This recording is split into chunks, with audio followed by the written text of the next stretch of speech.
Mohan Madhukar Bhagavat 11 September 1950 મહારાષ્ટ્રનું Chandrapur ગામ, એમાં એમનો જન્મ અને આજે 75 વર્ષ પૂરા કરે છે.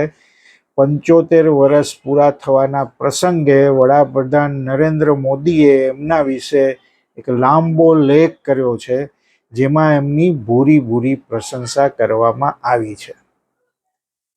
આ પ્રશંસા શા માટે કરવામાં આવી?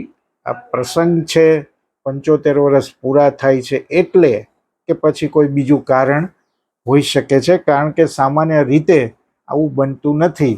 લાલ કિલ્લાની પ્રાચીરથી નરેન્દ્રભાઈએ જ્યારે સંઘને 100 વર્ષ દશેરાએ પૂરા થાય છે એ વિશે પણ વાત કરી, એ પણ એક ઇતિહાસ બની ગયો. કારણ કે લાલ કિલ્લાની પ્રાચીરથી કોઈ વાર કોઈ પણ વડાપ્રધાને આરએસએસ વિશે વાત કરી નથી.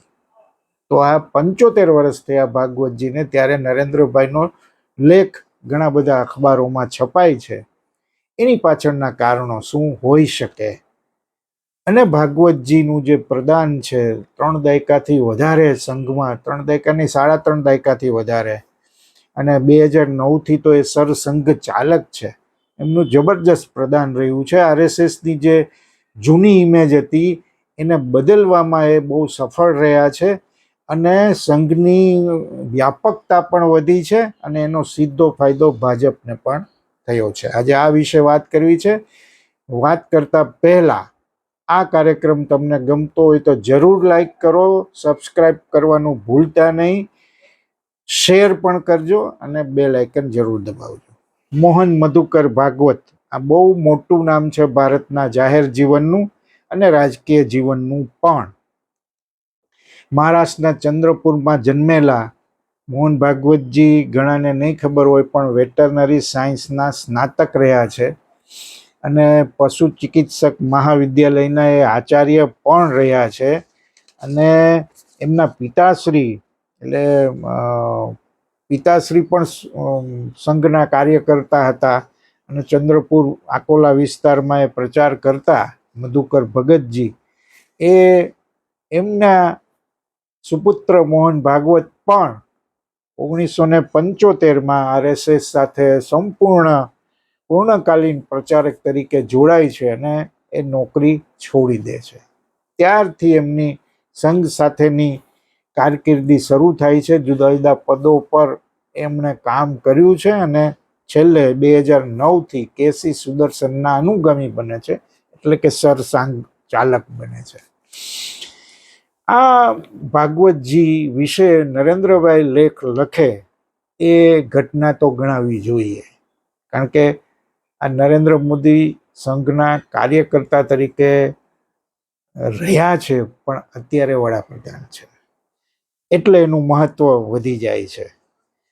તો કેમ લખ્યો હશે નરેન્દ્રભાઈએ લેખ? અથવા તો લાલ કિલ્લાની પ્રાચીર પરથી કેમ એમણે આરએસએસની ભૂમિકાની વાત પણ કરી હશે? આ બહુ ઇન્ટરેસ્ટિંગ છે.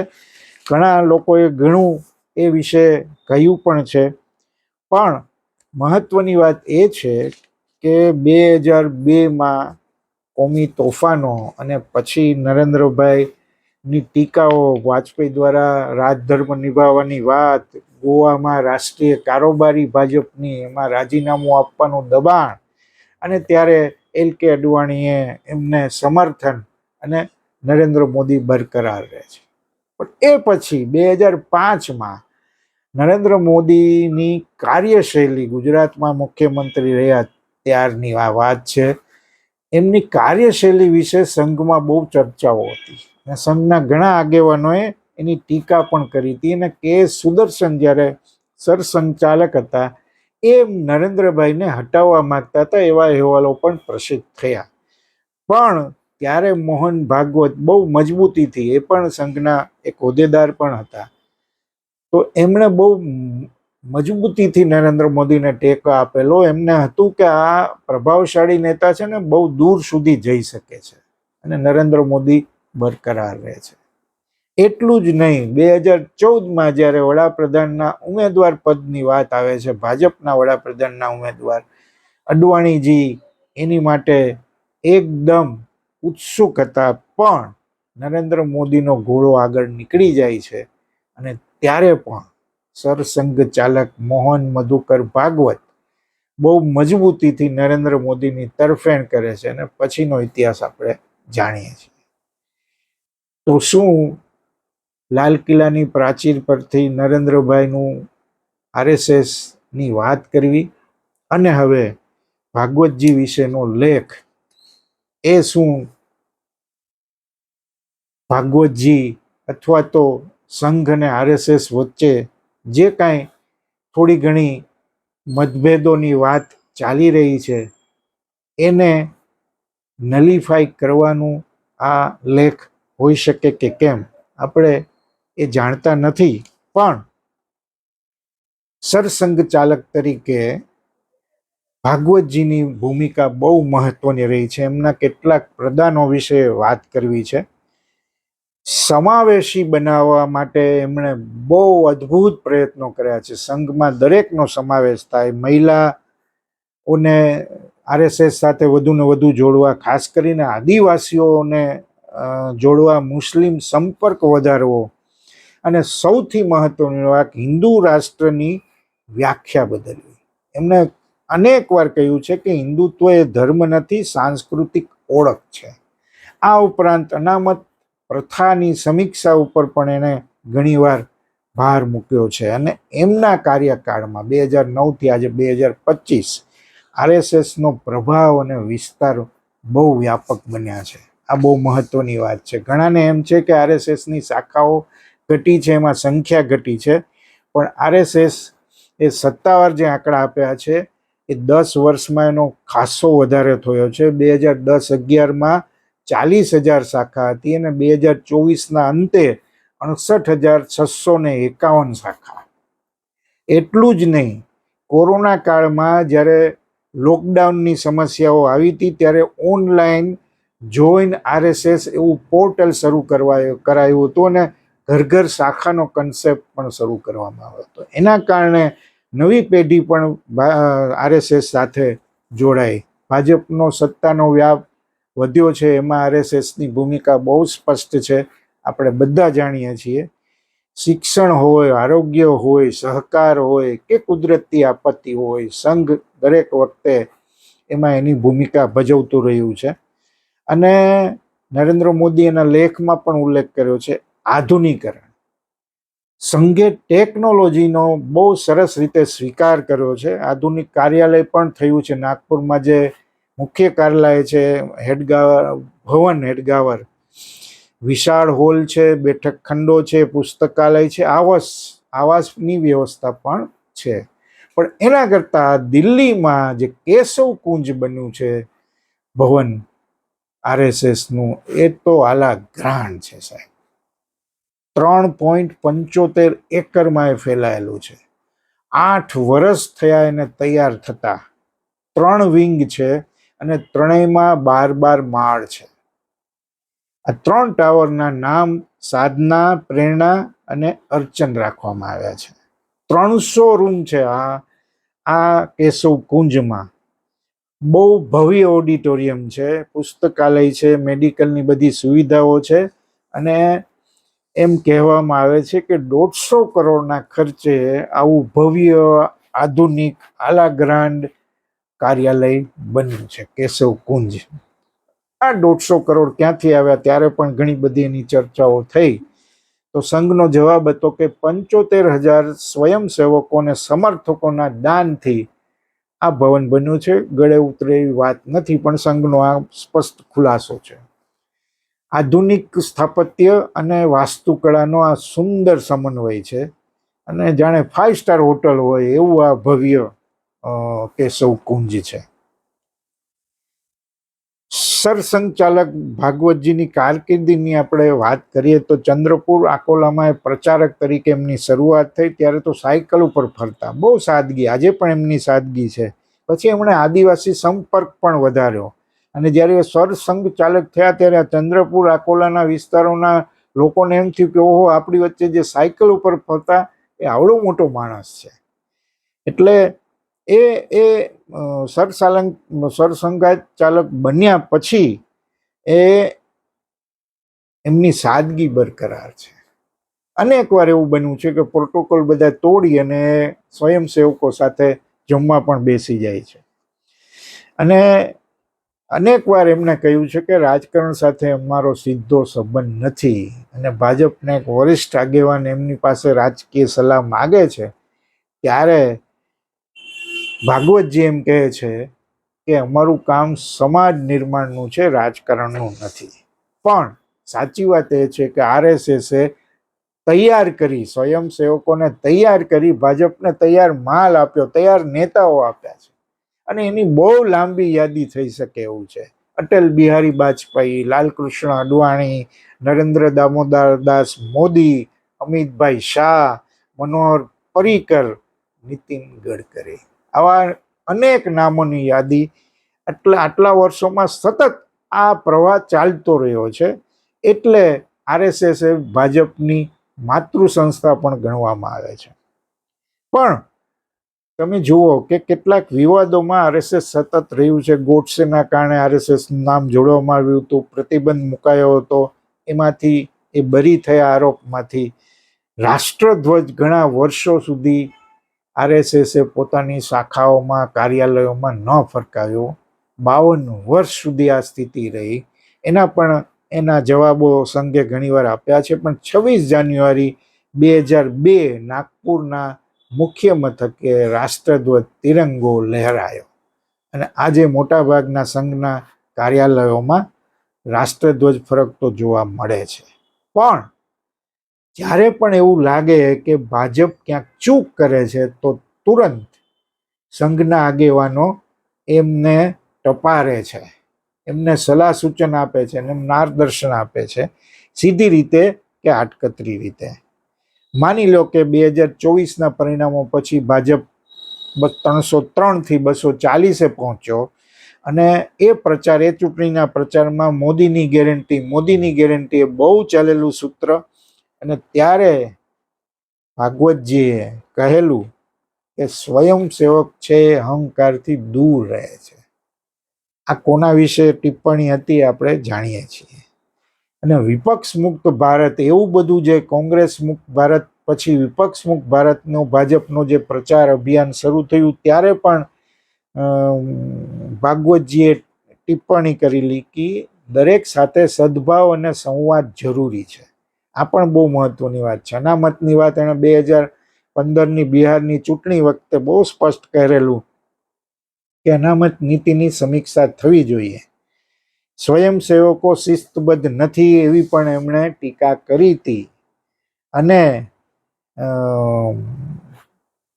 હમણાં 75 વર્ષનો જે મુદ્દો આવ્યો ત્યારે એમણે જે નિવેદન કર્યું એ નરેન્દ્ર મોદીના સંદર્ભે છે એમ જ માનવામાં આવ્યું. પણ પાછળથી એમણે વાળી લીધું અને એમ કહ્યું કે હું પણ નિવૃત્ત થવાનો નથી, સંઘ મને જ્યાં સુધી જે કામ કહે એ હું કરવાનો છું. પણ સાથોસાથ જ્યારે ભાજપ પ્રમુખની પસંદગીનો પ્રશ્ન પડતર છે એના વિશે વાત આવી ત્યારે એમણે એમ કહ્યું કે અમારું કામ નથી, એ ભાજપનું છે. જો અમારી પાસે એ કામ હોત તો આટલો સમય લાગત ખરો. એટલે જ્યારે પણ કાંઈ એવું હોય છે ત્યારે સંઘ દ્વારા બરાબર ભાજપને ટપારવામાં આવે છે. નરેન્દ્ર મોદીએ તો જ્યોતિર્પુંજમાં સંઘના ઘણા આગેવાનો વિશે લખ્યું હતું. એમાં મોહન ભાગવતજીના પિતાશ્રી વિશે, મધુકર રાવ વિશે પણ લખ્યું હતું. મધુકર રાવ ગુજરાતમાં સંઘના પ્રચાર માટે એમની બહુ મહત્વની ભૂમિકા રહી છે. એ અહીંયા પ્રચારક પણ રહ્યા અને મોદી એમની સાથે ત્યારે પણ કામ કરેલું. ચંદ્રપુરમાં એ વરિષ્ઠ કાર્ય કરતા હતા. અને મોદીએ એમને લેખમાં સંગઠન શાસ્ત્રના જીવંત વિદ્યાપીઠ એવું જ્યોતિર્પુંજમાં એમણે લખ્યું છે. એટલે એ રીતે સુરત, અમદાવાદ, વડોદરા બધે સંઘની શાખાઓ. અને નરેન્દ્રભાઈ જ્યારે 20 વર્ષના હતા ને નાગપુર સંઘની શિબિરમાં જાય છે ત્યારે એમનો વધારે સંપર્ક મધુકર રાવ સાથે થાય છે. તમે જો ભાગવતજીએ એક બીજું બહુ મોટું કામ કર્યું છે એ કે સંઘની ઇમેજનો બદલાવ. હિન્દુ રાષ્ટ્રની વાત છે એ તો ખરી જ, પણ બીજા પક્ષો સાથે પણ એમણે સંબંધની ભૂમિકાઓ ઊભી કરી છે. પ્રણવ મુખર્જીને જ્યારે નાગપુરના સમારંભમાં આમંત્રણ આપવામાં આવે છે ત્યારે બહુ બધો વિવાદ થાય છે, પણ પ્રણવ મુખર્જી જાય છે ને બહુ સરસ મજાનું એમણે પ્રવચન પણ કરેલું. ડાબેરી પક્ષના સીતારામ યેચુરી સાથે એમનો સંબંધ રહ્યો છે, અખિલેશ યાદવ સાથે એમણે સંવાદ કરેલો છે, રાહુલ ગાંધી સાથે પણ કર્યો છે. અને સૌથી મોટી વાત, સંઘને મુસ્લિમ વિરોધી જે ગણવામાં આવે છે એમાં પણ ભાગવતજીએ બદલાવ લાવ્યો છે. મુસ્લિમ રાષ્ટ્રીય મંચની સ્થાપના થઈ છે. એટલું જ નહીં, મુસ્લિમ મૌલીઓ હોય, ઇમામ સંગઠનો હોય, ઉલેમાઓ હોય, એમની સાથે એમણે સંવાદ કર્યો છે. બુદ્ધિજીવી મુસ્લિમો સાથે મુલાકાતો કરી છે અને મુસ્લિમોને મુખ્ય પ્રવાહ સાથે જોડવાનું એમનું ઉદાર વલણ રહ્યું છે. અને એમણે બહુ સરસ સ્ટેટમેન્ટ કરેલું છે કે કોઈ હિન્દુ એમ કહે કે ભારતમાં મુસલમાને ન રહેવું જોઈએ તો એ બોલનાર હિન્દુ નથી. આ સૌથી મહત્વની વાત છે. અને મંદિર મસ્જિદના જે ઝઘડાઓ છે એમાં અયોધ્યા વિશે એમણે કહ્યું કે એક અપવાદ છે, પણ હવે આવા કોઈ વિવાદમાં સંઘ જોડાવાનું નથી. વધુ વિવાદો અસ્વીકાર્ય છે. જે કોઈ વિવાદ હોય એના વિશે બંને પક્ષો વચ્ચે સંવાદથી ઉકેલ લાવવો જોઈએ. અને જે કોઈ આ વિવાદને ચગાવે છે એ નફરત અને સંઘર્ષ ફેલાવે છે. એ સાચો હિન્દુ નથી. એટલે બંને પક્ષો વચ્ચે સંવાદ હોવો જોઈએ. આ ભગવતજીનું વલણ છે. પણ સંઘના મુખપત્ર ઓર્ગેનાઇઝરમાં વાત જુદી કરવામાં આવે છે. એટલે ચાવવાના જુદા, દેખાડવાના જુદા દાંત, એવી પણ ટીકાઓ અનેકવાર થઈ છે. પણ મોદીજીએ જે લેખમાં ઉલ્લેખ કર્યો છે કે સંપૂર્ણ એમનું સમર્પણ રહ્યું છે સંઘ માટે, આ વાત સાવ સાચી છે. 17 વર્ષની ઉંમરથી એ સંઘ સાથે જોડાયેલા રહ્યા ને આજે સરસંઘચાલક તરીકે જે રીતે એનું સમર્પણ છે, બહુ સાચી વાત છે. સંવાદ અને સરળતા, આ બંને વસ્તુ છે. એ સતત યુવા પેઢી સાથે સંવાદ કરે છે, આદિવાસીઓ, મહિલાઓ બધાને જોડવાનો પ્રયત્ન કરે છે અને એમની સરળતા પણ એટલી જ છે. મોદી અને ભાગવતજી ઘણીવાર વ્યક્તિગત રીતે પણ મળ્યા છે, પણ શું બંને વચ્ચે વાતચીત થઈ છે આપણને એનો ખ્યાલ નથી. અને સૌથી મહત્વનું, નરેન્દ્રભાઈ લખે છે સમયાનુસાર પરિવર્તન. આ બહુ મહત્વનું છે કે ટેકનોલોજીનો જે સ્વીકાર, આપણે અગાઉ પણ વાત કરી, એ અદ્ભુત કામ થયું છે. અને એમણે ભાગવતજી સંગીતના જાણકાર છે એવી પણ વાત કરી છે. એ બહુ મજાનો એક કિસ્સો પણ એમના છે. બહુ સારી રીતે તબલા વગાડી શકે છે, તબલાના જાણકાર છે. એક સંગીતની વાત એકવાર થઈ અને એમણે બહુ સ્પષ્ટ કહ્યું કે સંગીત એ માત્ર મનોરંજન નથી, પણ શિસ્ત અને એકતા શીખવતું માધ્યમ છે. આ બહુ મહત્વની વાત છે. પછી એણે તબલાવાળાને બોલાવે છે, થપાટ લે છે, પલટા લે છે અને કહે છે કે આ જે તાલમેલ કરવો પડે છે, હોવો જોઈએ, તો તમને સાંભળવામાં ગમે છે. એ જ રીતે લોકોને પણ જોડવા જોઈએ. એટલે આ બહુ મહત્વની વાત સંગીતની દ્રષ્ટિએ. એટલે તબલા બહુ સારી રીતે વગાડી જાણે છે. શાસ્ત્રીય સંગીત, સુગમ સંગીતના પણ એ જાણકાર છે. એમની જો મુખ્ય સિદ્ધિઓની જો વાત કરવી હોય તો આધુનિકીકરણ સંઘમાં આ સૌથી. એક સમય એવો હતો ચણા મમરા ફાંકતા હતા, દાળિયા ખાઈ લેતા હતા સંઘના સ્વયંસેવકો, પણ આજે ઘણું બધું આધુનિકીકરણ આવ્યું છે. ભાગવતજી પોતે સાદગીથી જીવે છે એ જુદી વાત છે. એમની સંવાદની ભૂમિકા બહુ વિસ્તરી છે, આપણે એનો ઘણો બધો ઉલ્લેખ કર્યો. અને સંઘની રાષ્ટ્રીય સ્વીકૃતિ થાય એ માટે એમણે ખુલ્લાપણું, એટલે ઘણા બધા એવા ફેરફાર કર્યો છે. અને સૌથી મહત્વની વાત, હિન્દુત્વની એમણે પુનર્વ્યાખ્યા કરી છે. અગાઉ જેમ કહ્યું એમ કે એમાં બધા સમાવિષ્ટ છે, મુસ્લિમો પણ, ખ્રિસ્તીઓ પણ. અને ભાજપ સાથે સંતુલન જાળવે છે. તમે જો આપણે ઘણા બધા કિસ્સાની વાત કરી કે જ્યારે પણ એવું લાગે કે ભાજપ ક્યાંક ચૂપ કરે છે, ભાજપ માર્ગ ભૂલી જાય છે, તો બરાબર ટપારી લે છે, સીધી રીતે કે આડકતરી રીતે. એટલે એ રીતે સંતુલન પણ કરે છે. નરેન્દ્રભાઈ અને ભાગવતજી વિશે સારા સંબંધો છે, સારા સંબંધો નથી, તણાવ છે. વાજપેયી હતા ત્યારે પણ કેટલીક સમસ્યાઓ સંઘ સાથે થઈ હતી, આજે પણ છે. ઘણા બધા એવા નિવેદનો ભાગવતજીના છે, એ દર્શાવે છે કે એ ભાજપથી અથવા તો શીર્ષ નેતૃત્વથી નારાજ છે. એટલે જ્યારે પણ એવી જરૂર પડતી હોય ત્યારે એ બરાબર કાન પકડે છે અને પીઠ થાબડવાની હોય ત્યારે પીઠ પણ થાબડે છે. ઘણા બધા મુદ્દાઓ ઉપર એમણે પોતાની ટિપ્પણી આપી છે. પછી એ જીએસટીની વાત હોય, અર્થકારણની વાત હોય, સમાજમાં સંવાદિતાની વાત હોય, અસહિષ્ણુતાની વાત હોય, આવા અનેક મુદ્દે એમણે બહુ ખુલ્લા મને પોતાના મંતવ્યો મૂક્યા છે. પત્રકારો લેખકો સાથે બહુ સંવાદ કરે છે. દિલ્હીમાં અનેકવાર આવી બેઠકો થઈ ચૂકી છે. હમણાં પણ અધિવેશન બહુ સરસ રહ્યું અને દશેરાએ સંઘને 100 વર્ષ પૂરા થાય છે. આ બહુ મોટી ઘટના છે અને સંઘના વિરોધીઓ હોય, કોંગ્રેસ ખાસ કરીને વિરોધી રહ્યું છે અને ઘણીવાર રાહુલ ગાંધીએ એની ટીકાઓ કરી છે, પણ સંઘના કારણે ભાજપ મજબૂત બન્યો છે એનો કોઈ ઇનકાર કરી શકે નહીં. ઈશાન ભારત હોય કે બીજા રાજ્યો હોય, સંઘના કારણે ભાજપને ઘણી બધી મજબૂતી મળી છે. પણ આજે નરેન્દ્રભાઈએ ભાગવતજી વિશે લેખ લખી અને એક જુદો ચિલ્લો પાડ્યો છે. જેમ લાલ કિલ્લાની પ્રાચીરથી આરએસએસ વિશે વાત કરી અને જુદો ચિલ્લો પાડ્યો હતો. આવા સરસંઘચાલક ભાગવતજીનું ઘણું બધું મોટું પ્રદાન છે જાહેર જીવનમાં અને ભાજપ સાથેના રાજકીય પરિપ્રેક્ષ્યમાં. આવા સરસંઘચાલક ભાગવતજીને એમના જન્મ દિવસે ખૂબ ખૂબ શુભેચ્છાઓ. આભાર. ફરી મળીશું.